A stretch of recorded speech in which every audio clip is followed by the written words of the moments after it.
अस्सलाम वालेकुम दोस्तों, आप देख रहे हैं बी टेक्निकल। मैं हूं Umar Ali. Let's learn together. दोस्तों, आज जो हमारा टॉपिक है वो है एडिंग चेक कंस्ट्रेंट, कि कैसे हम किसी टेबल के कॉलम पे चेक कंस्ट्रेंट अप्लाई करते हैं। बेसिकली चेक कंस्ट्रेंट होता क्या है, ये चेक कंस्ट्रेंट की क्यूरी है और ये हम कैसे अप्लाई करते हैं ये मैं अभी आपको दिखा देता हूँ। बेसिकली पहले हम ग्राफिकली एक चेक कंस्ट्रेंट अप्लाई करेंगे। चेक कंस्ट्रेंट किस पे अप्लाई करनी है? एज पे। क्यों अप्लाई करनी है? क्योंकि हम चाहते हैं कि ये जो एज है ना 450 जैसी वैल्यू कोई इंटर हो और ना -100 जैसी कोई वैल्यू एंटर हो। क्यों? क्योंकि प्रैक्टिकली ये पॉसिबल नहीं है किसी इंसान की वैल्यू किसी इंसान की एज 450 हो या -100 हो। इसलिए हम इस पर एक चेक कंस्ट्रेंट लगाएंगे। चेक कंस्ट्रेंट क्या करता है? बेसिकली ये एक बूलियन एक्सप्रेशन होता है। एक बूलियन एक्सप्रेशन होता है जो क्या करता है? Returns true. ट्रू रिटर्न्स करता है कि अगर हमने कोई बूलियन एक्सप्रेशन लगाया है तो जो उसकी ट्रू कंडीशन है वो रिटर्न करेगा।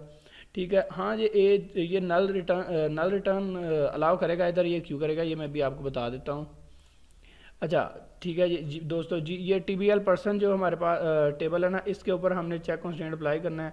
चेक कंस्ट्रेंट लगाते कहते हैं ये जो हमारे पास कंस्ट्रेंट्स हैं ये हमने इसके ऊपर राइट क्लिक करना है, न्यू कंस्ट्रेंट करना है। अब ये चेक कंस्ट्रेंट आया कैसे है? ये हमारे पास अगर एक टेबल था ना डाटाबेस सैम्पल 2 में, तो ये इस प्लस के निशान पे अगर हम क्लिक करेंगे तो ये हमारे पास कॉलम्स और ये सारे फोल्डर आ जाएंगे। और ये कॉलम्स हैं, इस फोल्डर के अंदर कॉलम है, इस फोल्डर के अंदर कीज़ वगैरह हैं, प्राइमरी की, फॉरेन की वगैरह। अब ये कंस्ट्रेंट है इस फोल्डर के अंदर। बेसिकली हमने एक कंस्ट्रेंट बनाया था पिछले लेक्चर्स में। अगर आपने पिछले लेक्चर नहीं देखे तो लाजमी देखें कंस्ट्रेंट्स। अब इधर हमने क्या करना है? चेक कंस्ट्रेंट अप्लाई करना है ना, तो न्यू कंस्ट्रेंट ऐड करेंगे। तो न्यू कंस्ट्रेंट क्या है? CK person. अच्छा, एक्सप्रेशन है इधर हम चेक कंस्ट्रेंट का एक्सप्रेशन लिखेंगे। किस टेबल पे हम अप्लाई कर रहे हैं? एज पे। Age greater than 0 and age less than 150। ठीक है दोस्तों, यानी कि एज जो हमारे पास है वो 0 से ज़्यादा होनी चाहिए। ऑब्वियसली किसी की एज 0 से कम तो नहीं होगी। और एज हमारे पास 150 से कम होनी हाँ जी, कम होनी चाहिए, क्योंकि practically it is not possible that a person have a age of 150। तो इसलिए हम क्या करेंगे कि ये हमारे पास एक्सप्रेशन लाएँ, ये हम एक्सप्रेशन इधर अप्लाई करेंगे कि एज जो है 150 से कम होनी चाहिए। ठीक है। और दूसरी बात ये आ जाती है कि इधर हमने नेम जो है ना, ये कोई मीनिंगफुल नेम रखना है। बेसिकली इसी के तो डिफ़ॉल्ट है ना, ये साथ ही होगा। टेबल पर्सन है, टेबल पर्सन यानी कि टेबल पे अप्लाई कर, साथ हम इधर कॉलम का नाम भी लिख देते हैं कि एज कॉलम के ऊपर हम अप्लाई कर सकते हैं। आगे बात आ जाती है टेबल डिज़ाइनर में, check existing data on creation और री इनेबलिंग। ठीक है। यानी कि जब हम ये कंस्ट्रेंट अप्लाई कर रहे हैं तो ये क्या करे? ये चेक कंस्ट्रेंट जो अभी डाटा टेबल के अंदर पड़ा हुआ है उसको चेक करे। मैं इधर नो करता हूँ ना तो कोई टेंशन नहीं होगी, ये कंस्ट्रेंट अप्लाई हो जाएगा। लेकिन अगर मैं यस करके ये कंस्ट्रेंट को सेव करूँगा तो ये हमारे पास नहीं होगा सेव। क्यों नहीं होगा? क्योंकि हमारे पास ये डाटा पड़ा हुआ है 450 और -100 का, जो उस कंस्ट्रेंट में पूरा नहीं उतरा। तो क्या करेंगे हम कि ये जो हमारे पास 2 रोज हैं इनको डिलीट करेंगे। बेसिकली हम इसको एडिट करते हैं, ये जो हमारे पास टेबल रो है इसको डिलीट करते हैं, ये -100 वाली रो को डिलीट करते हैं, इसको हम सेव करते हैं। ठीक है जनाब। अब हम इसको जब सेव करेंगे ना तो ये हमारे पास सेव हो गया। ठीक है। अब जब हम इधर ये वैल्यू इंसर्ट करेंगे बेसिकली 11 तो नहीं होगी कि ये प्राइमरी की को वायलेट करेगा, तो हम इधर 12 एंटर करते हैं। अब ये जब हम क्यूरी एग्जीक्यूट करते हैं तो इधर नहीं होनी चाहिए। सॉरी, पहले ये तो रिफ्रेश कर लें, इधर -100 वगैरह लिखा। अच्छा, जब हम ये वैल्यू इधर एंटर करते हैं तो ये हमारे पास -100 एज लिखी हुई है, तो ये हमारे पास नहीं होनी चाहिए। देखें क्या करता है, ये ले रहा। अब ये एरर इस वजह से आया क्योंकि इसके ऊपर हमने क्या चेक कंस्ट्रेंट अप्लाई की हुई है, और वो इंसर्ट स्टेटमेंट जो है ना वो क्या कर रही है? Conflicted with the check constraint के साथ कॉन्फ्लिक्ट कर रही है, कि वो कह रही है कि आपकी एज -100 नहीं हो सकती, आपकी एज 0 से ज़्यादा होनी चाहिए भाई साहब। तो बेसिकली इधर तो सारा है भाई साहब नहीं आएगा, तो 0 से ज़्यादा एज होनी चाहिए हमारी। इसके बाद क्या करेंगे हम कि हम चेक कंस्ट्रेंट जो है ना, चेक कंस्ट्रेंट जो है वो हम क्यूरी से कैसे अप्लाई करते हैं अच्छा, उससे पहले हम एक वैल्यू 151 लिख के चेक कर लें क्या ये अलाउ करता है। जी नहीं जनाब, 151 भी अलाउ नहीं करता। ठीक है, 150 अलाउ करता है, ऑब्वियसली अलाउ करेगा।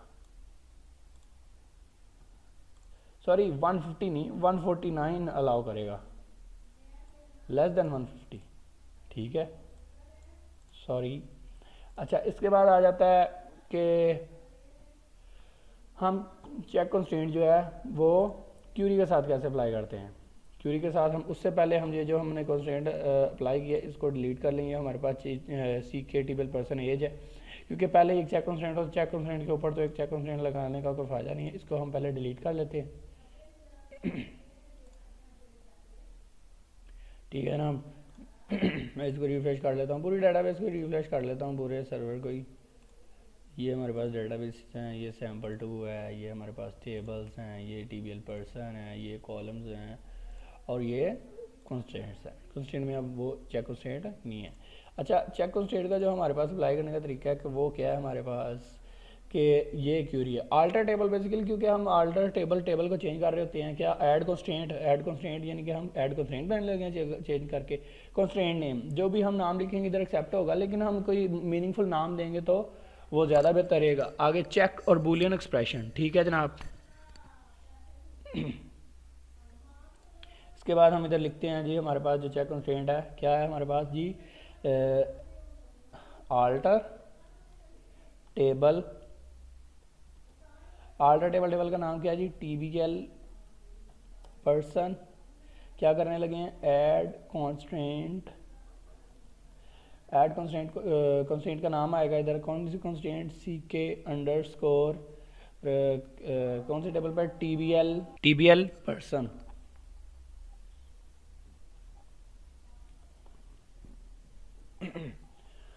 अच्छा जी, ऐड कंस्ट्रेंट आ गया, कंस्ट्रेंट का नाम आ गया, हमने क्या करना है जी, चेक के आगे क्या लिखेंगे हम, जो हमारे पास एक्सप्रेशन है basically Boolean expression, age is greater than 0 and age less than 150।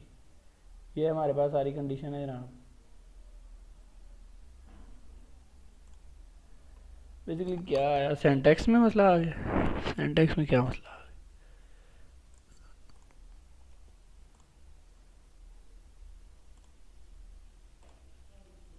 Check Boolean expression यही है दोस्तों। इसके साथ साथ हमने इधर एक ब्रेसेस लगानी है ये, तो ये हमारे पास एक्सप्रेशन पूरा हो गया। ठीक है, अब इंशाल्लाह ये एग्जीक्यूट होगा तो ये सक्सेसफुली एग्जीक्यूट हो गया। अब मैं इधर प्राइमरी की चेंज कर देता हूँ, ये हमारे पास नई वैल्यू आ गई और ये कंस्ट्रेंट ऐड हो जाएगा।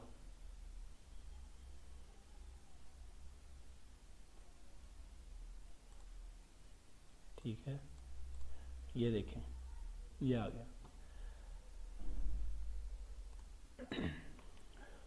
अच्छा, उसके बाद दोस्तों अगर हम इधर नल पास करेंगे ना तो नल वो अलाउ करेगा। नल क्यों अलाउ करेगा, पहले करके देख लेते हैं नल हो रहा है अलाउ। इधर तो वन वीडियो आएगा, इधर आएगा नल।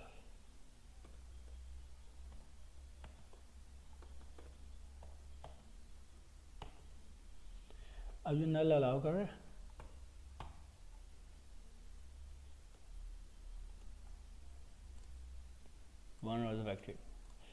अब नल ये इसलिए अलाउ कर रहा है कि जो हमने बूलियन एक्सप्रेशन लगाया ना उसमें नल नहीं आता।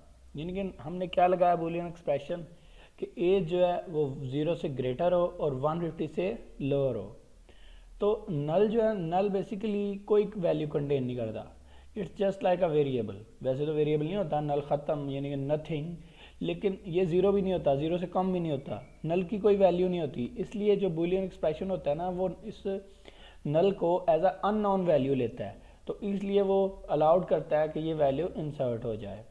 आज के लिए इतना ही दोस्तों, थैंक्स। अगर आपको कोई क्वेश्चन हो आपके जहन में, आपको कोई बात समझ ना आई हो चेक कंस्ट्रेंट के बारे में, तो आप कमेंट सेक्शन में जाके कोई भी क्वेश्चन कर सकते हैं रिलेटेड टू चेक कंस्ट्रेंट। और अगर आपने जो मेरे पिछले लेक्चर देखे हैं उनमें अगर आपके पास कोई क्वेश्चन है तो उन वीडियोज़ को जाके देखें और उनके जाके कमेंट सेक्शन में क्वेश्चन आस्क करें। और उसके बाद दोस्तों प्लीज़ प्लीज़ प्लीज़ मेरा चैनल सब्सक्राइब करें, मेरी वीडियोस को शेयर करें, लाइक करें, और मेरा फेसबुक पे पेज है जिसका लिंक आपको डिस्क्रिप्शन में मिल जाएगा, उस वो जा पेज फेसबुक पे विज़िट करके उसको लाइक करें, क्योंकि इसके रिलेटेड जो स्लाइड्स हैं वो आपको उधर से मिल जाएंगी। उधर जो हमारे लिंक पोस्ट किए हुए हैं, ये जो स्लाइड्स जिससे मैं आपको पढ़ा रहा हूँ ये आपको मिल जाएंगी। थैंक यू वेरी मच दोस्तों, मिलते हैं इंशाल्लाह अगले लेक्चर में। Trust me, that is all I need. Yeah, I'm still at your heart tonight. Set my